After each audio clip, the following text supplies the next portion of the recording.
Hi hello ನಮಸ್ಕಾರ ಸ್ನೇಹಿತರೆ, welcome back to poster. ಇವತ್ತು ನಾವು ರೀಸೆಂಟ್ ಆಗಿ ತೆಲುಗು ಲ್ಯಾಂಗ್ವೇಜ್ ನಲ್ಲಿ ರಿಲೀಸ್ ಆದ ಮೂವಿ ಲೇಚಿಂದಿ ಮಹಿಳಾ ಲೋಕಂ ಸ್ಟೋರಿನ ನೋಡೋಣ. ಸೊ ಇದೊಂದು ಕಾಮಿಡಿ ಡ್ರಾಮಾ ಮೂವಿ ಆಗಿದೆ. ಸೊ ಮೂವಿ ತುಂಬಾ ಇಂಟ್ರೆಸ್ಟಿಂಗ್ ಆಗಿರುತ್ತೆ. ವಿಡಿಯೋನ ಲಾಸ್ಟ್ ವರೆಗೆ ನೋಡಿ. ಇನ್ನು ಕತೆ ಆರಂಭದಲ್ಲಿ ನಮಗೆ ರಾತ್ರಿ ಟೈಮ್ ಅನ್ನ ತೋರಿಸ್ತಾರೆ. ಇಲ್ಲಿ ಒಬ್ಬ ವ್ಯಕ್ತಿ ತನ್ನ ಮನೆಗೆ ಬರ್ತಾನೆ. ಈತ ಮನೆ ಒಳಗೆ ಬಂದಾಗ ಅಲ್ಲಿ ಕೆಲವು ಲೇಡೀಸ್ ಗಳು ಬಚ್ಚಿಟ್ಕೊಂಡು ಕೂತಿರ್ತಾರೆ. ಈ ಲೇಡೀಸ್ ಇವನ ಮೇಲೆ ಅಟ್ಯಾಕ್ ಮಾಡ್ತಾರೆ. ಇವರು ಅವನ ತಲೆಗೆ ಗಟ್ಟಿಯಾಗಿ ಹೊಡಿತಾರೆ. ಇದರಿಂದ ಆ ವ್ಯಕ್ತಿ ಮೂರ್ಛೆ ಹೋಗ್ತಾನೆ. ಆತ ಕೆಳಗೆ ಬಿದ್ದಾಗ ಅವನ ತಲೆಯಿಂದ ರಕ್ತ ಬರ್ತಿರುತ್ತೆ. ಇದನ್ನ ನೋಡಿ ಆ ಮಹಿಳೆಯರು ಈತ ಸತ್ತಿರಬಹುದಾ ಅಂತ ಭಯಪಡ್ತಿರ್ತಾರೆ. ಈಗ ಸ್ಟೋರಿ ಹಿಂದಕ್ಕೆ ಹೋಗುತ್ತೆ. ಅಷ್ಟಕ್ಕೂ ಈ ಮಹಿಳೆಯರು ಈ ವ್ಯಕ್ತಿಯನ್ನ ಯಾಕೆ ಹೊಡೆದ್ರು ಅಂತ ನಮಗೆ ತೋರಿಸ್ತಾರೆ. ಆಕ್ಚುಲಿ ಈ ವ್ಯಕ್ತಿ ಹೆಸರು ದೀಪಕ್ ಆಗಿರುತ್ತೆ ಮತ್ತು ಈತನಿಗೆ ಮದುವೆ ಆಗಿರುತ್ತೆ. ಈತನ ವೈಫ್ ಹೆಸರು ಅನನ್ಯ ಆಗಿರುತ್ತೆ. ಅನನ್ಯ ಬೆಳಗ್ಗೆ ಎದ್ದಾಗ ಆಕೆ ತನ್ನ ಗಂಡನನ್ನ ನೋಡ್ತಾಳೆ. ಆತನನ್ನು ನೋಡಿ ಆಕೆಗೆ ತುಂಬಾ ಖುಷಿ ಆಗುತ್ತೆ. ಏಕೆಂದ್ರೆ ಇವತ್ತು ಇವರ ವೆಡ್ಡಿಂಗ್ ಆನಿವರ್ಸರಿ ಇರುತ್ತೆ. ಇವರ ಮದುವೆ ಆಗಿ 1 ವರ್ಷ ಕಂಪ್ಲೀಟ್ ಆಗಿರುತ್ತೆ. ಅದಕ್ಕೆ ಅನನ್ಯ ತುಂಬಾ ಖುಷಿಯಾಗಿರ್ತಾಳೆ. ಈಗ ಅನನ್ಯ ತನ್ನ ಗಂಡ ಎದ್ದಳಕ್ಕಿಂತ ಮುಂಚೆ ಹೋಗಿ ರೆಡಿಯಾಗಿ ಬರಬೇಕು ಅಂತ ಅನ್ಕೋತಾಳೆ. ಈಗ ಈಕೆ ಹೋಗಿ ರೆಡಿ ಆಗ್ತಾಳೆ. ಈಕೆ ರೆಡಿಯಾಗಿ ತನ್ನ ಗಂಡನ ಹತ್ರ ಬಂದಾಗ ಇನ್ನೂ ಆತ ಮಲ್ಕೊಂಡಿರ್ತಾನೆ. ಆದ್ರೆ ಅನನ್ಯ ಅವನನ್ನ ಎಬ್ಬಿಸಲ್ಲ. ಆಕೆ ಹೋಗಿ ಅವನಿಗಾಗಿ ನಾಷ್ಟ ರೆಡಿ ಮಾಡ್ತಿರ್ತಾಳೆ. ಆಕೆ ಅಡಿಗೆ ಮಾಡ್ತಿದ್ದಾಗ ಹಿಂದೆಯಿಂದ ಬಂದು ಆಕೆ ಗಂಡ ಆಕೆನ ಹಾಗೆ ಮಾಡ್ಕೋತಾನೆ. ಇದನ್ನ ನೋಡಿ ಅನನ್ಯ ತುಂಬಾ ಖುಷಿ ಆಗ್ತಾಳೆ. ಆಕೆ ತನ್ನ ಗಂಡನಿಗೆ ನನ್ನನ್ನ ಬಿಡು ಅಂತ ಹೇಳ್ತಿರ್ತಾಳೆ. ಆದ್ರೆ ಅಚಾನಕ್ ಆಗಿ ಆಕೆಗೆ ಎಚ್ಚರಿಕೆ ಆಗುತ್ತೆ. ಆಕ್ಚುಲಿ ಇದು ಆಕೆಯ ಡ್ರೀಮ್ ಆಗಿರುತ್ತೆ. ಆಗ ಅನನ್ಯ ಮತ್ತೆ ತನ್ನ ಗಂಡನ ಹತ್ರ ಹೋಗ್ತಾಳೆ. ಈಗ ದೀಪಕ್ ಎದ್ದಿರ್ತಾನೆ. ಆದ್ರೆ ಅವನು ಅನನ್ಯನ ನೋಡಿ ಏನು ಹೇಳದೆ ಸೀದಾ ವಾಶ್ರೂಮ್ಗೆ ಹೋಗ್ತಾನೆ. ಇದನ್ನ ನೋಡಿ ಅನನ್ಯ ಬೇಕಂತ ದೀಪಕ್ ಹೀಗೆ ಮಾಡ್ತಿದ್ದಾನೆ ಅಂತ ಅನ್ಕೋತಾಳೆ. ಅಂದ್ರೆ ಅವನಿಗೆ ಆನಿವರ್ಸರಿ ಡೇ ನೆನಪಿದೆ, ಆದ್ರೆ ಅವನು ನನ್ನನ್ನ ಚುಡಾಯಿಸೋಕೆ ಹೀಗೆ ಮಾಡ್ತಿದ್ದಾನೆ ಅಂತ ಅನ್ಕೊಂಡಿರ್ತಾಳೆ. ಇನ್ನು ಈಗ ಇವರ ಮನೆಯಲ್ಲಿ ಒಂದು ಪಾರ್ಸಲ್ ಬರುತ್ತೆ. ಅನನ್ಯ ಅದನ್ನ ನೋಡಿ ತುಂಬಾ ಖುಷಿ ಆಗ್ತಾಳೆ. ದೀಪಕ್ಕೆ ತನಗಾಗಿ ಸರ್ಪ್ರೈಸ್ ಗಿಫ್ಟ್ ಅನ್ನ ತರಿಸಿರ್ಬೇಕು ಅಂತ ಅನ್ಕೋತಾಳೆ. ಆದ್ರೆ ಆಕೆ ಅದನ್ನ ಓಪನ್ ಮಾಡಿ ನೋಡಿದಾಗ ಡಿಸಪಾಯಿಂಟ್ಮೆಂಟ್ ಆಗ್ತಾಳೆ. ಯಾಕಂದ್ರೆ ಅದರಲ್ಲಿ ಮನೆ ಸಾಮಾನಿರುತ್ತೆ. ಇನ್ನೊಂದು ಕಡೆ ದೀಪಕ್ ರೆಡಿಯಾಗಿ ಡಿನ್ನರ್ ಟೇಬಲ್ ಗೆ ಬರ್ತಾನೆ. ಆಗ ಅನನ್ಯ ಅವನಿಗೋಸ್ಕರ ಬ್ರೆಡ್ ತಗೊಂಡು ಹೋಗ್ತಾಳೆ ಮತ್ತು ಆಕೆ ಬ್ರೆಡ್ ಮೇಲೆ ಆನಿವರ್ಸರಿ ಡೇ ನ ಬರ್ದಿರ್ತಾಳೆ. ಆದ್ರೆ ದೀಪಕ್ ಫೋನ್ ಅಲ್ಲಿ ಬಿಸಿ ಆಗಿರ್ತಾನೆ. ಅವನು ಅದನ್ನ ನೋಡದೆ ಸೀದಾ ಅದನ್ನ ತಿಂದ್ಬಿಡ್ತಾನೆ. ಇದರಿಂದ ಅನನ್ಯಗೆ ತುಂಬಾ ಕೋಪ ಬರುತ್ತೆ. ಆದ್ರೂ ಆಕೆ ಶಾಂತಿವಾಗಿರ್ತಾಳೆ. ಈಗ ಆಕೆ ಕಾಫಿ ಮೇಲೆ 1 ಅಂತ ಬರೆದು ಕೊಡ್ತಾಳೆ. ಅವನು ಫೋನ್ ಅಲ್ಲಿ ಬಿಸಿ ಇದ್ದಿದ್ರಿಂದ ಅವನು ಡೈರೆಕ್ಟ್ ಆಗಿ ಅದನ್ನ ಕುಡಿದು ಬಿಡ್ತಾನೆ. ಇನ್ನು ದೀಪಕ್ ಅಲ್ಲಿಂದ ಹೋಗ್ತಿದ್ದಾಗ ಅವನು ಸಡನ್ ಆಗಿ ನಿಂತ್ಕೋತಾನೆ. ಆಗ ಅನನ್ಯ ಅದನ್ನ ನೋಡಿ ದೀಪಕ್ಗೆ ಈಗ ತಮ್ಮ ಆನಿವರ್ಸರಿ ನೆನಪಾಗಿದೇನೋ ಅಂತ ಅನ್ಕೋತಾಳೆ. ಆದ್ರೆ ದೀಪಕ್ ಆಕೆಗೆ ನನ್ನ ಕಾರ್ಕಿ ಕೊಡು ಅಂತ ಕೇಳಿ ಅಲ್ಲಿಂದ ಹೋಗ್ಬಿಡ್ತಾನೆ. ಈಗ ಸೀನ್ ಇಲ್ಲಿಂದ ಕಟ್ಟಾಗಿ ನಮಗೆ ಇನ್ನೊಬ್ಬ ವ್ಯಕ್ತಿಯನ್ನ ತೋರಿಸ್ತಾರೆ.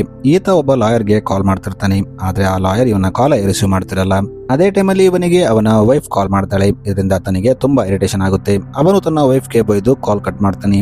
ಆಮೇಲೆ ಅವನು ಲಾಯರ್ನ ಹುಡುಕಕ್ಕೆ ಹೋಗ್ತಾನೆ. ಲಾಯರ್ ಒಂದು ಕಡೆ ಕೂತು ಯೋಗ ಮಾಡ್ತಿರ್ತಾನೆ.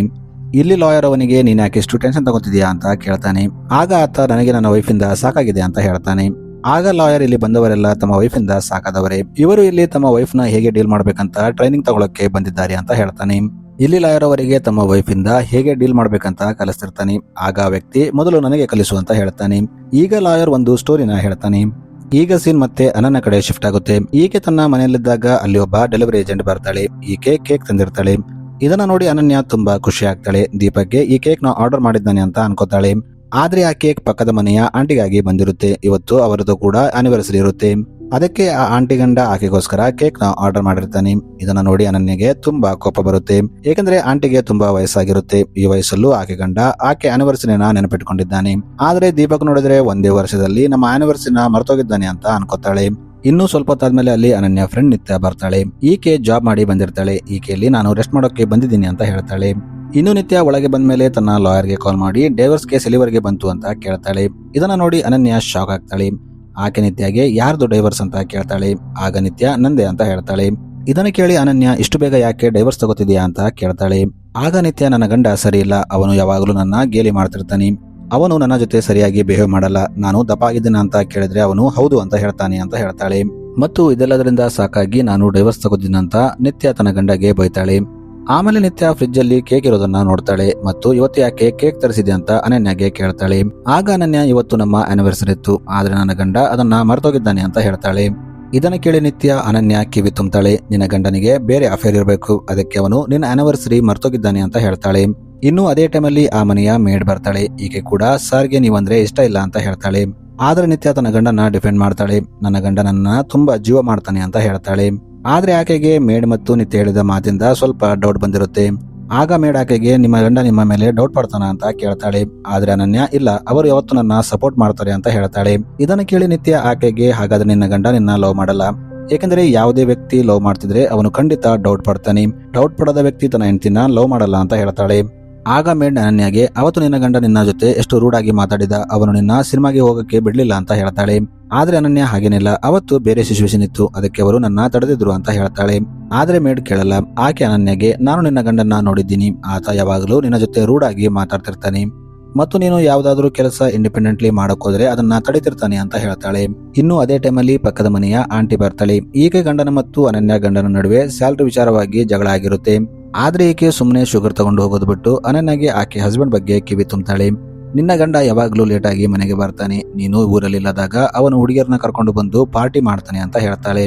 ಒಟ್ಟಾರೆಯಾಗಿ ಇವರೆಲ್ಲ ಸೇರಿ ಈಗ ಅನನ್ಯಗೆ ಅವನ ಗಂಡನ ವಿರುದ್ಧ ಎತ್ತಿ ಕಟ್ತಿರ್ತಾರೆ. ಇದನ್ನ ಕೇಳಿ ಅನನ್ಯಗೂ ತನ್ನ ಗಂಡನ ಮೇಲೆ ಡೌಟ್ ಬರುತ್ತೆ. ಇದರಿಂದ ಆಕೆ ತುಂಬಾ ಕೋಪ ಮಾಡ್ಕೋತಾಳೆ. ಇನ್ನು ಅದೇ ಟೈಮಲ್ಲಿ ಅನನ್ಯ ತಂಗಿ ಅಲ್ಲಿ ಬರ್ತಾಳೆ. ಈಕೆ ಇವರ ಆನಿವರ್ಸರಿ ಇದ್ರಿಂದ ಇವರಿಗಾಗಿ ಆಲ್ಕೋಹಾಲ್ ನ ತಂದಿರ್ತಾಳೆ ಮತ್ತು ನಾವೆಲ್ಲ ಸೇರಿ ಸೆಲೆಬ್ರೇಟ್ ಮಾಡೋಣ ಅಂತ ಹೇಳ್ತಾಳೆ. ಆದ್ರೆ ಪಕ್ಕದ ಮನೆ ಆಂಟಿ ಆಕೆಗೆ, ನಿನ್ನ ಭಾವನೆಗೆ ನಿನ್ನ ಅಕ್ಕನ ಮೇಲೆ ಇಂಟ್ರೆಸ್ಟ್ ಹೋಗಿದೆ, ಅವನು ಬೇರೆ ಹುಡುಗಿಯರ ಜೊತೆ ತಿರುಗಾಡ್ತಿರ್ತಾನೆ, ಅದಕ್ಕೆ ಅವನು ಆನಿವರ್ಸರಿ ಕೂಡ ಮರ್ತೋಗಿದ್ದಾನೆ ಅಂತ ಹೇಳ್ತಾಳೆ. ಇದನ್ನ ಕೇಳಿ ಅನನ್ಯ ತಂಗಿ ಅನನ್ಯಗೆ, ಹಾಗಿದ್ರೆ ನೀವು ಭಾವಗೆ ಡೈವರ್ಸ್ ಕೊಡಿ ಅಂತ ಹೇಳ್ತಾಳೆ. ಇದನ್ನ ಕೇಳಿ ಅಲ್ಲಿದ್ದವರೆಲ್ಲ ಕೂಡ ಅನನ್ಯ ತಂಗಿಗೆ ಸಪೋರ್ಟ್ ಮಾಡ್ತಾರೆ ಮತ್ತು ಅನನ್ಯಗೆ, ನೀನು ದೀಪಕ್ನಿಂದ ಡೈವರ್ಸ್ ತಗೋ ಅಂತ ಹೇಳ್ತಾರೆ. ಇಲ್ಲಿ ನೋಡಿದ್ರೆ ಅನನ್ಯ ತಂಗಿ ಕ್ಯಾರೆಕ್ಟರ್ ಸರಿ ಇರಲ್ಲ. ಆಕೆ ತನ್ನ ಬಾಯ್ ಫ್ರೆಂಡ್ ನ ಬಟ್ಟೆ ಚೇಂಜ್ ಮಾಡ್ದಂಗೆ ಚೇಂಜ್ ಮಾಡ್ತಿರ್ತಾಳೆ. ಇನ್ನು ಇವರು ಮಾತಾಡ್ತಿದ್ದಾಗ ಒಬ್ಬ ಬಾಯ್ ಫ್ರೆಂಡ್ ಆಕೆಗೆ ಕಾಲ್ ಮಾಡ್ತಾನೆ. ಆದ್ರೆ ಆಕೆ ಅವನಿಗೆ, ನಂದು ನಿಂದು ಬ್ರೇಕಪ್ ಆಗಿದೆ, ಮತ್ತೆ ಆಕೆ ನನಗೆ ಕಾಲ್ ಮಾಡ್ತಿದ್ಯಾ ಅಂತ ಹೇಳ್ತಾಳೆ. ಇನ್ನು ಈಕೆ ಈಗ ಅನನ್ಯನ ಒಳಗೆ ಕರ್ಕೊಂಡು ಹೋಗಿ ಆಕೆಗೆ, ನೀನು ಭಾವನಿಂದ ಡೈವರ್ಸ್ ತಗೋ ಅಂತ ಆಕೆನ ಸಮಜಾಯಿಸ್ತಿರ್ತಾಳೆ. ಇದನ್ನ ಕೇಳಿ ಅನನ್ಯಗೂ ತನ್ನ ತಂಗಿ ಹೇಳ್ತಿರೋ ಮಾತು ಸರಿ ಅಂತ ಅನಿಸುತ್ತೆ. ಏಕೆಂದ್ರೆ ದೀಪಕ್ ತನ್ನ ಆನಿವರ್ಸರಿನ ಮರೆತೋಗಿದ್ದಾನೆ, ಅವನು ಬೇರೆ ಹುಡುಗಿಯರ ಜೊತೆ ಅಫೇರ್ ನಲ್ಲಿರ್ಬೋದು, ಅದಕ್ಕೆ ಅವನು ಆನಿವರ್ಸರಿ ಮರ್ತೋಗಿರ್ಬೋದು ಅಂತ ಅನ್ಕೋತಾಳೆ. ಇನ್ನು ಇವರು ಇಲ್ಲಿ ಮಾತಾಡ್ತಿದ್ದಾಗ ಯಾರೋ ಡೋರ್ ಬೆಲ್ ನಾಕ್ ಮಾಡ್ತಾರೆ. ಇವರು ಹೋಗಿ ಡೋರ್ ಓಪನ್ ಮಾಡಿದಾಗ ಅಲ್ಲಿ ಒಬ್ಬ ಲಾಯರ್ ಬಂದಿರ್ತಾಳೆ. ಈ ಹೆಸರು ಮಂಜು ಆಗಿರುತ್ತೆ. ಅಲ್ಲಿ ಲಾಯರ್ನ ನೋಡಿ ಮೇಡ್ ಪಕ್ಕದ ಮನೆ ಆಂಟಿಗೆ, ನೀವು ಆಗ್ಲೇ ಡೈವರ್ಸ್ಗಾಗಿ ಲಾಯರ್ನ ಕರೆದಿದ್ರಾ ಅಂತ ಕೇಳ್ತಾಳೆ. ಆದ್ರೆ ಪಕ್ಕದ ಮನೆ ಆಂಟಿ, ಇಲ್ಲ, ನಾನು ಇವರಿಗೆ ಕಾಲ್ ಮಾಡಿಲ್ಲ ಅಂತ ಹೇಳ್ತಾಳೆ. ಆಗ ಮಂಜು, ನಾನು ಇಲ್ಲಿ ಡೈವರ್ಸ್ ಮಾಡ್ಸೋಕೆ ಬಂದಿದ್ದೀನಿ, ಯಾರಿಗೆ ಡೈವರ್ಸ್ ಬೇಕೋ ಅವರು ಮುಂದೆ ಬನ್ನಿ ಅಂತ ಹೇಳ್ತಾಳೆ. ಆಗ ಜೋಕಲ್ಲಿ ಅನನ್ಯ ತಂಗಿ ಮುಂದೆ ಬರ್ತಾಳೆ. ಆಗ ಮಂಜು ಆಕೆಗೆ, ನಿಂದು ಇನ್ನೂ ಮದುವೆನೇ ಆಗಿಲ್ಲ, ಅವಾಗಲೇ ಡೈವರ್ಸ್ ತಗೋತೀಯಾ ಅಂತ ಕೇಳ್ತಾಳೆ. ಇದನ್ನ ಕೇಳಿ ಅಲ್ಲಿದ್ದವರೆಲ್ಲ ಶಾಕ್ ಆಗ್ತಾರೆ. ಅಷ್ಟಕ್ಕೂ ಈ ಲಾಯರ್ಗೆ ಈ ಹುಡುಗಿಗೆ ಮದುವೆ ಆಗಿಲ್ಲ ಅಂತ ಹೇಗೆ ಗೊತ್ತಾಯ್ತು ಅಂತ ಅನ್ಕೋತಾರೆ. ಈಗ ಮೇಡ್ ಮುಂದೆ ಬರ್ತಾಳೆ. ಆದ್ರೆ ಎಲ್ಲರೂ ಸೇರಿ ಆಕೆಗೆ, ನಿನಗೆ ಡೈವರ್ಸ್ ಅವಶ್ಯಕತೆ ಯಾಕಿದೆ ಅಂತ ಕೇಳ್ತಾರೆ. ಈಗ ಮಂಜು, ಇಲ್ಲ, ನೀವೆಲ್ಲ ಹಿಂದೆ ಇರ್ರಿ, ನಾನೇ ಯಾರಿಗೆ ಡೈವರ್ಸ್ ಬೇಕಂತ ಕಂಡಿಡಿತೀನಿ ಅಂತ ಹೇಳ್ತಾಳೆ. ಈಗ ಅನನ್ಯ ಒಂದು ಕಡೆ ಸುಮ್ಮನೆ ಕೂತಿರ್ತಾಳೆ. ಆಗ ಮಂಜು ಆಕೆ ಹತ್ರ ಹೋಗಿ ಈಕೆಗೆ ತಾನೇ ಡೈವರ್ಸ್ ಬೇಕು ಅಂತ ಹೇಳ್ತಾಳೆ. ಇದನ್ನ ಕೇಳಿ ಅಲ್ಲಿದ್ದವರೆಲ್ಲ ತುಂಬಾ ಖುಷಿ ಆಗ್ತಾರೆ. ಇಲ್ಲಿ ಮಂಜು ಅನನ್ಯಗೆ, ಡೈವರ್ಸ್ ತಗೊಳ್ಳೋದೆಲ್ಲ 10 ವರ್ಷ ಹಳೆಯ ಟ್ರೆಂಡ್, ಈಗ ಹೊಸ ಟ್ರೆಂಡ್ ಬಂದಿದೆ, ನೀನು ನಿನ್ನ ಗಂಡನಿಂದ ದೂರ ಆಗೋಕೆ ಅವನಿಂದ ಡೈವರ್ಸ್ ತಗೊಳ್ಳೋ ಅವಶ್ಯಕತೆ ಇಲ್ಲ, ನೀನು ಒಂದು ಕೆಲಸ ಮಾಡು, ಅವನನ್ನ ಸಾಯಿಸ್ಬಿಡು ಅಂತ ಹೇಳ್ತಾಳೆ. ಇದನ್ನ ಕೇಳಿ ಅಲ್ಲಿದ್ದವರೆಲ್ಲ ಶಾಕ್ ಆಗ್ತಾರೆ. ಅವರು ಅಷ್ಟಕ್ಕೂ ಅವನನ್ನ ಯಾಕೆ ಕೊಲ್ಲಬೇಕು ಅಂತ ಕೇಳ್ತಾರೆ. ಆದ್ರೆ ಮಂಜು, ಇಲ್ಲ, ಈ ಟೈಮಲ್ಲಿ ಅವನನ್ನ ಕೊಲ್ಲೋದೇ ಕರೆಕ್ಟ್ ಅಂತ ಹೇಳ್ತಾಳೆ. ಈಗ ಇವರೆಲ್ಲ ಸೈಡಿಗೆ ಹೋಗಿ ಡಿಸ್ಕಸ್ ಮಾಡ್ತಾರೆ. ಇವರು ಇಲ್ಲಿ ಮಾತಾಡ್ತಾ, ನಾವು ಅನನ್ಯಗೆ ಡೈವರ್ಸ್ ಕೊಡಿಸ್ಬೇಕು ಅನ್ಕೊಂಡಿದ್ವಿ, ಆದ್ರೆ ಈಕೆ ನೋಡಿದ್ರೆ ಮರ್ಡರ್ ಮಾಡು ಅಂತ ಹೇಳ್ತಿದ್ದಾಳೆ, ನಾವು ಮರ್ಡರ್ ಮಾಡಿ ಸಿಕ್ಕಾಕೊಂಡ್ರೆ ಸುಮ್ಮನೆ ಜೈಲಾಗುತ್ತೆ, ಅದಕ್ಕೆ ನಾವು ಡೈವರ್ಸ್ ತಗೊಳ್ಳೋಣ ಅಂತ ಹೇಳ್ತಾಳೆ. ಇದನ್ನ ಕೇಳಿ ಎಲ್ಲರೂ ಫಿಕ್ಸ್ ಆಗ್ತಾರೆ. ಈಗ ತಾವೆಲ್ಲ ಸೇರಿ ಅನನ್ಯಗೆ ಡೈವರ್ಸ್ ಕೊಡಿಸ್ಬೇಕು ಅಂತ ಅನ್ಕೋತಾರೆ. ಈಗ ಇವರೆಲ್ಲ ಸೇರಿ ಮಂಜು ಹತ್ರ ಹೋಗಿ, ನಮಗೆ ಮರ್ಡರ್ ಏನು ಬೇಡ, ನಾವು ಡೈವರ್ಸ್ ತಗೋತೀವಿ ಅಂತ ಹೇಳ್ತಾರೆ. ಇದನ್ನ ಕೇಳಿ ಮಂಜು, ಡೈವರ್ಸ್ ಅನ್ನೋದು ತುಂಬಾ ಲಾಂಗ್ ಪ್ರೊಸೀಜರ್, ಅದಕ್ಕೆ ತುಂಬಾ ಟೈಮ್ ಹಿಡಿಯುತ್ತೆ, ಅದಕ್ಕೆ ಮರ್ಡರ್ ಮಾಡೋದೇ ಸರಿಯಾದ ಐಡಿಯಾ ಅಂತ ಹೇಳ್ತಾಳೆ. ಇದನ್ನ ಕೇಳಿ ಅವರೆಲ್ಲ, ಮರ್ಡರ್ ಮಾಡೋದ್ರಿಂದ ತುಂಬಾ ಪ್ರಾಬ್ಲಮ್ ಆಗ್ಬೋದು, ನಾವೆಲ್ಲ ಜೈಲಿಗೆ ಕೂಡ ಹೋಗ್ಬೋದು ಅಂತ ಹೇಳ್ತಾರೆ. ಆಗ ಮಂಜು ಅವರಿಗೆ, ನಾನು ಇಂಥ ಕೇಸಲ್ಲಿ ತುಂಬಾ ಜನರಿಗೆ ಹೆಲ್ಪ್ ಮಾಡಿದ್ದೀನಿ, ನಾನು ನೀವು ಜೈಲಿಗೆ ಹೋಗ್ಲಾರ್ದಂಗೆ ಈ ಮರ್ಡರ್ನ ಮಾಡೋಕೆ ಪ್ಲಾನ್ ಮಾಡ್ತೀನಿ ಅಂತ ಹೇಳ್ತಾಳೆ.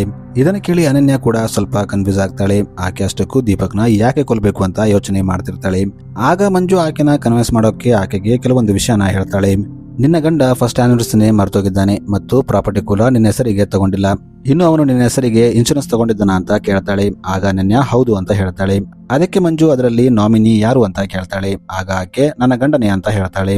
ಅದೇ ಟೈಮಲ್ಲಿ ಅನನ್ಯಗೆ ಒಂದು ಮೆಸೇಜ್ ಬರುತ್ತೆ. ಇವರ ಜಾಯಿಂಟ್ ಅಕೌಂಟ್ ನಿಂದ ದೀಪಕ್ 5 ಲಕ್ಷನ ತಗೊಂಡಿರ್ತಾನೆ. ಇದನ್ನ ಕೇಳಿ ಮಂಜು ಶಾಕ್ ಆಗ್ತಾಳೆ. ಆಕೆ ಅನನ್ಯಗೆ, ಅಷ್ಟಕ್ಕೂ ನಿನ್ನ ಗಂಡನಿಗೆ ಅಷ್ಟೊಂದು ದುಡ್ಡು ಯಾಕೆ ಬೇಕು, ಅವನು ಯಾವ್ದಾದ್ರು ರಾಂಗ್ ಕೆಲಸ ಮಾಡ್ತಿರ್ಬೇಕು. ಇನ್ನು ಈಗಿನ ಕಾಲದಲ್ಲಿ ಗಂಡಂದಿರು ತಮ್ಮ ವೈಫ್ ಹೆಸರಿಗೆ ಇನ್ಶೂರೆನ್ಸ್ ತಗೊಂಡು ಇನ್ಶೂರೆನ್ಸ್ ಮನಿಗಾಗಿ ಅವರನ್ನ ಕೊಂದ್ಬಿಡ್ತಾರೆ. ನಿನ್ನ ಗಂಡ ಕೂಡ ನಿನ್ನ ಕೊಲ್ಲೋಕೆ ಪ್ಲಾನ್ ಮಾಡ್ತಿರ್ಬೇಕು, ನೀನು ಅವನನ್ನ ಕೊಂದಿಲ್ಲ ಅಂದ್ರೆ ಅವನು ನಿನ್ನ ಕೊಲ್ತಾನೆ ಅಂತ ಹೇಳ್ತಾಳೆ. ಆದ್ರೆ ಅನನ್ಯ ಆಕೆಗೆ, ನನ್ನ ಗಂಡ ಅಂತವನಲ್ಲ, ಅವನು ಒಳ್ಳೆಯವನು ಅಂತ ಹೇಳ್ತಾಳೆ. ಆಗ ಮಂಜು, ಹಾಗೇನಿಲ್ಲ, ನಾನು ನಿನಗೆ ಪ್ರೂಫ್ ಕೊಟ್ರೆ ನೀನು ನಂಬ್ತೀಯಾ ಅಂತ ಕೇಳ್ತಾಳೆ. ಆಗ ಅನನ್ಯ ಆಯ್ತು ಅಂತ ಹೇಳ್ತಾಳೆ. ಈಗ ಮಂಜು ಮನೆಯಲ್ಲೆಲ್ಲ ಸರ್ಚ್ ಮಾಡ್ತಾಳೆ. ಆಗ ಆಕೆಗೆ ಮನೆಯಲ್ಲಿ ಸಿಸಿಟಿವಿ ಕ್ಯಾಮೆರಾ ಕಾಣುತ್ತೆ. ಆಕೆ ಅನನ್ಯಗೆ, ಸಿಸಿಟಿವಿ ಕ್ಯಾಮೆರಾ ಅಷ್ಟಕ್ಕೂ ಮನೆ ಒಳಗೆ ಏನ್ ಮಾಡ್ತಾ ಇದೆ ಅಂತ ಕೇಳ್ತಾಳೆ. ಅದಕ್ಕೆ ಅನನ್ಯ, ಅದೆಲ್ಲ ಸೆಕ್ಯೂರಿಟಿ ಪರ್ಪಸ್ಗಾಗಿ ಅಂತ ಹೇಳ್ತಾಳೆ. ಆದ್ರೆ ಮಂಜು ಕೇಳದೆ, ಇಲ್ಲ, ಅವನು ನಿನ್ನ ಮೇಲೆ ಡೌಟ್ ಪಡ್ತಿದ್ದಾನೆ, ಅದಕ್ಕೆ ಮನೆ ಒಳಗೆ ಸಿಸಿಟಿವಿ ಕ್ಯಾಮೆರಾ ಹಾಕ್ಸಿದ್ದಾನೆ ಅಂತ ಹೇಳ್ತಾಳೆ. ಇನ್ನು ಇವರು ಬೆಡ್ರೂಮ್ ಅಲ್ಲಿ ಸರ್ಚ್ ಮಾಡಿದಾಗ ಅಲ್ಲಿ ಇವರಿಗೆ ಒಂದು ಬುಕ್ ಸಿಗುತ್ತೆ. ಆ ಬುಕ್ ಹೆಸರು how to kill your partner ಅಂತ ಇರುತ್ತೆ. ಇದನ್ನ ನೋಡಿ ಮಂಜು ಅನನ್ಯಗೆ, ನೋಡು ನಿನ್ನ ಗಂಡ ನಿನ್ನ ಕೊಲ್ಲೋಕೆ ಒಂದು ಬುಕ್ ನ ಕೂಡ ಓದ್ತಿದ್ದಾನೆ ಅಂತ ಹೇಳ್ತಾಳೆ. ಆದ್ರೆ ಅನನ್ಯ ಆಕೆಗೆ ಹಾಗೇನಿಲ್ಲ, ಇದು ನಾರ್ಮಲ್ ಕ್ರೈಮ್ ಬುಕ್ ಅಂತ ಹೇಳ್ತಾಳೆ. ಅದಕ್ಕೆ ಮಂಜು ಹಾಗೇನಿಲ್ಲ, ಅವನು ನಿನ್ನ ಕೊಲ್ಲೋಕೆ ಪ್ಲಾನ್ ಹುಡುಕ್ತಿದ್ದಾನೆ, ಅದಕ್ಕೆ ಅವನು ಈ ಬುಕ್ ನ ಓದ್ತಿದ್ದಾನೆ ಅಂತ ಹೇಳ್ತಾಳೆ. ಇದನ್ನ ಕೇಳಿದ ಉಳಿದ ಮಹಿಳೆಯರೆಲ್ಲ ಇನ್ಫ್ಲೂಯೆನ್ಸ್ ಆಗ್ತಾರೆ. ಅವರು ಅನನ್ಯಗೆ ನೀನು ನಿನ್ನ ಗಂಡನ್ನ ಕೊಂದು ಬಿಟ್ರೆ ಒಳ್ಳೇದು ಅಂತ ಹೇಳ್ತಾಳೆ. ಆದ್ರೆ ಅನನ್ಯ ನಾನು ಕೊಲ್ಲೋಕ್ಕಾಗಲ್ಲ, ನಾನು ಡೈವರ್ಸ್ಗೆ ರೆಡಿ ಇದ್ದೀನಿ ಅಂತ ಹೇಳ್ತಾಳೆ. ಆದ್ರೆ ಮಂಜು ಮಾತ್ರ ದೀಪಕ್ನ ಕೊಲ್ಲೋಕೆ ಫಿಕ್ಸ್ ಆಗಿರ್ತಾಳೆ. ಅದಕ್ಕೆ ಆಕೆ ಒಂದು ಪ್ಲಾನ್ ಮಾಡ್ತಾಳೆ. ಆಕೆ ಅವರಿಗೆ ನಾವು ಒಂದು ಕೆಲಸ ಮಾಡೋಣ, ನಾವು ವೋಟ್ ಮಾಡೋಣ, ಯಾವುದಕ್ಕೆ ಜಾಸ್ತಿ ವೋಟ್ಸ್ ಬರುತ್ತೋ ಅದೇ ಮಾಡೋಣ ಅಂತ ಹೇಳ್ತಾಳೆ. ಈಗ ಎಲ್ಲರೂ ತಮ್ಮ ಪೇಪರ್ ಮೇಲೆ ಸಜೆಷನ್ ಬರೆದು ಒಂದು ಬಾಲ್ ಅಲ್ಲಿ ಹಾಕ್ತಾರೆ. ಅವರು ಅದನ್ನ ದೇವರ ಮುಂದೆ ಇಟ್ಟು ಪ್ರಾರ್ಥನೆ ಮಾಡ್ತಾರೆ. ಆಮೇಲೆ ಅದರಲ್ಲಿ ಒಂದು ಚೀಟಿನ ತೆಗಿತಾರೆ. ಚೀಟಿನ ತೆಗೆದು ನೋಡಿದಾಗ ಮೆಜಾರಿಟಿ ಆಗಿ ಎಲ್ಲರೂ ಅವನನ್ನ ಕೊಲ್ಲಬೇಕು ಅಂತ ಬರ್ದಿರ್ತಾರೆ. ಆದ್ರೆ ಅನನ್ಯ ಮಾತ್ರ ಡೈವರ್ಸ್ ಅಂತ ಬರ್ದಿರ್ತಾಳೆ. ಈಗ ಮಂಜು ಅನನ್ಯನ ಒಳಗೆ ಕರ್ಕೊಂಡು ಹೋಗಿ ಆಕೆಗೆ ಬ್ರೇನ್ ವಾಶ್ ಮಾಡ್ತಾಳೆ ಮತ್ತು ನಿನ್ನ ಗಂಡನ್ನ ಕೊಲ್ಲೋದೇ ಸರಿಯಾದ ಐಡಿಯಾ ಅಂತ ಹೇಳ್ತಾಳೆ. ಈಗ ಅನನ್ಯ ಕೂಡ ಆಕೆ ಮಾತಲ್ಲಿ ಇನ್ಫ್ಲೂಯೆನ್ಸ್ ಆಗ್ತಾಳೆ. ಆಕೆ ಕೂಡ ತನ್ನ ಗಂಡನ್ನ ಕೊಲ್ಲೋಕೆ ರೆಡಿ ಆಗ್ತಾಳೆ. ಈಗ ಮಂಜು ಹೊರಗೆ ಬಂದು ಅನನ್ಯ ಗಂಡನ ಹೆಸರು ಬೇರೆ ಹೇಳ್ತಾಳೆ. ಇದನ್ನ ಕೇಳಿ ಎಲ್ಲರೂ ಶಾಕ್ ಆಗ್ತಾರೆ. ಆಕ್ಚುಲಿ ಮಂಜು ಬೇರೆ ಮನೆಗೆ ಹೋಗ್ಬೇಕಾಗಿರುತ್ತೆ, ಆದ್ರೆ ಮಿಸ್ ಆಗಿ ಇವರ ಮನೆಗೆ ಬಂದಿರ್ತಾಳೆ. ಇದನ್ನ ಕೇಳಿ ಮಂಜು ಅವರಿಗೆ ಇಲ್ಲಿವರೆಗೆ ನಡೆದದನ್ನ ಮರ್ತು ಬಿಡಿ, ನಾನು ಇಲ್ಲಿಂದ ಹೋಗ್ತೀನಿ ಅಂತ ಅಲ್ಲಿಂದ ಹೋಗ್ತಿರ್ತಾಳೆ. ಆಗ ಇವರೆಲ್ಲ ಸೇರಿ ಆಕೆನ ತಡಿತಾರೆ ಮತ್ತು ನಾವು ನಿನಗೆ ಪೇ ಮಾಡೋಕೆ ರೆಡಿ ಇದ್ದೀವಿ, ದೀಪಕ್ನ ಹೇಗೆ ಕೊಲ್ಬೇಕಂತ ಹೇಳು ಅಂತ ಹೇಳ್ತಾರೆ. ಇಲ್ಲಿ ಅನನ್ಯ ಕೂಡ ಇದಕ್ಕೆ ಒಪ್ಕೊಂಡಿರ್ತಾಳೆ. ಆಗ ಮಂಜು ಹೊರಗೆ ಹೋಗಿ ತನ್ನ ಇನ್ನೊಬ್ಬ ಕ್ಲೈಂಟ್ಗೆ ಕಾಲ್ ಮಾಡಿ, ನಾನು ಸ್ವಲ್ಪ ಬಿಸಿ ಇದ್ದೀನಿ, ಸ್ವಲ್ಪ ಟೈಮ್ ಆದ್ಮೇಲೆ ಅಲ್ಲಿ ಬಂದು ನಿಮಗೆ ಡೈವರ್ಸ್ ಕೊಡಿಸ್ತೀನಿ ಅಂತ ಹೇಳ್ತಾಳೆ. ಈಗ ಮಂಜು ಒಳಗೆ ಬಂದಾಗ ಅವರೆಲ್ಲ ಸೇರಿ ಮಂಜುಗೆ ನಾವು ಅನನ್ಯ ಮೇಲೆ ಬ್ಲೇಮ್ ಬರದಂಗೆ ಅವನನ್ನ ಹೇಗೆ ಕೊಲ್ಲಬೇಕು ಅಂತ ಕೇಳ್ತಾರೆ. ಆಗ ಮಂಜು ನಾವು ಒಂದು ಕೆಲಸ ಮಾಡೋಣ, ಮೇಡ್ ದೀಪಕ್ ಜೊತೆ ಜಗಳ ಮಾಡ್ಕೊಳ್ಳಿ, ಆಗ ಆ ಜಗಳದಲ್ಲಿ ಅವನ ತಲೆಗೆ ಹೊಡೆದು ಅವನನ್ನ ಸಾಯಿಸ್ಬಿಡೋಣ, ಇದರಿಂದ ಬ್ಲೇಮ್ ಅನನ್ಯ ಮೇಲೆ ಬರಲ್ಲ ಅಂತ ಹೇಳ್ತಾಳೆ. ಆಗ ಮೇಡ್ ಭಯಪಡ್ತಾಳೆ, ನಾನು ಇದನ್ನ ಮಾಡಲ್ಲ ಅಂತ ಹೇಳ್ತಾಳೆ. ಆಗ ಮಂಜು ಇನ್ನೊಂದು ಪ್ಲಾನ್ ಹೇಳ್ತಾಳೆ. ನೀನು ಒಂದು ಕೆಲಸ ಮಾಡು, ನಿನ್ನ ಗಂಡ ಮನೆಗೆ ಬಂದಾಗ ಹುಡುಗಿಯರ ಹೆಸರು ಕೇಳಿ ಅವನ ಜೊತೆ ಜಗಳ ತಗೋ, ಆಗ ಅವನು ಸಿಟ್ಟಾದಾಗ ಅವನ ತಲೆಗೆ ಒಂದು ಬಾಟ್ಲು ತಗೊಂಡು ಹೊಡೆದು ಅವನನ್ನ ಕೊಂದ್ಬಿಡು, ಇದು ಸೆಲ್ಫ್ ಡಿಫೆನ್ಸ್ ಅಲ್ಲಿ ಬರುತ್ತೆ ಅಂತ ಹೇಳ್ತಾಳೆ. ಈಗ ಇವರೆಲ್ಲ ಈ ಪ್ಲಾನ್ ಗೆ ಒಪ್ಕೊಂಡು ಅದನ್ನ ಪ್ರಾಕ್ಟೀಸ್ ಮಾಡ್ತಾರೆ. ಈಗ ದೀಪಕ್ ಮನೆಗೆ ಬರ್ತಾನೆ. ಆಗ ಅನನ್ಯ ಅವನ ಜೊತೆ ಜಗಳ ತಗೋತಾಳೆ. ಆದ್ರೆ ದೀಪಕ್ ತುಂಬಾ ಕಾಮ್ಲಿ ಆಕೆಗೆ ಉತ್ತರ ಕೊಡ್ತಿರ್ತಾನೆ. ಅವನು ಆಕೆ ಜೊತೆ ಜಗಳ ಮಾಡಲ್ಲ. ಇದರಿಂದ ಇವರೆಲ್ಲರೂ ದೀಪಕ್ಗೆ ಹೇಗೆ ಸಿಟ್ಟು ತರಿಸ್ಬೇಕಂತ ಯೋಚನೆ ಮಾಡ್ತಿರ್ತಾರೆ. ಆಗ ಮೇಡ್ ಆಕೆಗೆ ನೀನು ಅವನ ತಲೆಗೆ ಬಾಟ್ಲು ತಗೊಂಡು ಹೊಡಿ ಅಂತ ಹೇಳ್ತಾಳೆ. ಆದ್ರೆ ಅನನ್ಯ ಭಯಪಡ್ತಿರ್ತಾಳೆ, ಆಕೆ ತನ್ನ ಗಂಡನಿಗೆ ಹೊಡೆಯಲ್ಲ. ಆಗ ಇವರೆಲ್ಲ ಸೇರಿ ಹೊರಗೆ ಬಂದು ದೀಪಕ್ ತಲೆಗೆ ಒಂದು ಕಬ್ಬಣದಿಂದ ಹೊಡಿತಾರೆ. ಆತ ಕೆಳಗೆ ಬಿದ್ದು ಮೂರ್ಛೆ ಹೋಗ್ತಾನೆ. ಇದನ್ನ ನೋಡಿ ಎಲ್ಲರೂ ದೀಪಕ್ ಸತ್ತೋಗಿದ್ದಾನೆ ಅಂತ ಅನ್ಕೋತಾರೆ. ಆಗ ಮಂಜು ಅಲ್ಲಿಂದ ಮೆಲ್ಲಗೆ ಓಡೋಗ್ತಾಳೆ. ಇನ್ನು ಸ್ವಲ್ಪ ಹೊತ್ತಾದ್ಮೇಲೆ ದೀಪಕ್ಗೆ ಎಚ್ಚರಿಕೆ ಆಗುತ್ತೆ. ಅವನು ಇದೆಲ್ಲ ಏನು ಅಂತ ಕೇಳ್ತಾನೆ. ಆಗ ಅವರೆಲ್ಲ ಸೇರಿ ಇಲ್ಲಿ ನಾವು ನಿನ್ನ ಆನಿವರ್ಸರಿನ ಮಾಡೋಕೆ ಬಂದಿದ್ದೀವಿ ಅಂತ ಹೇಳ್ತಾರೆ. ಇದನ್ನ ಕೇಳಿ ದೀಪಕ್ಗೆ ತಾನು ಅನನ್ಯಕ್ಕೋಸ್ಕರ ಒಂದು ಗಿಫ್ಟ್ ತಗೊಂಡಿದ್ದು ನೆನಪಾಗುತ್ತೆ. ಅವನು ಅದನ್ನ ತೆಗೆದು ಅನನ್ಯಗೆ ಕೊಡ್ತಾನೆ. ಇದು ಒಂದು ಡೈಮಂಡ್ ರಿಂಗ್ ಆಗಿರುತ್ತೆ.